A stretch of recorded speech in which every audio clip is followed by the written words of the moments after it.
अरे दीपक के जलजले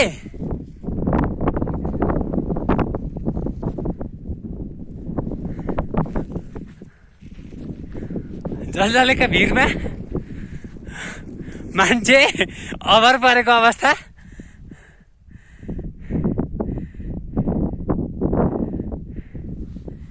भिरका टुप्पामा निखिल्ने प्रेती जस्तै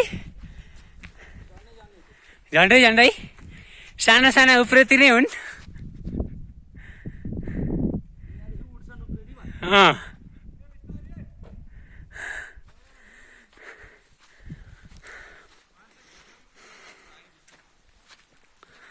यताको चाहिँ हाम्रो ताप्लेजुङ पाथिभरा चाहिँ छेलिँदो रहेछ बादलले, नत्र हामी ताप्लेजुङ पनि हेर्न सक्थ्यौँ, पाथिभरा पनि।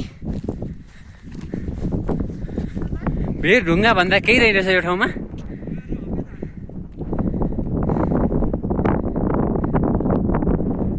हाम्रो मेनछ्याम डाँडा चाहिँ यो हाम्रो एउटा सानो मेनछ्याम जस्तो देखिन्छ, तर अर्को परको त्यो बादलको बिचमा मेनछ्याम देखिन्छ। यहाँ अहिले छेलियो, 10 मिनट अगाडि देखिन्थ्यो।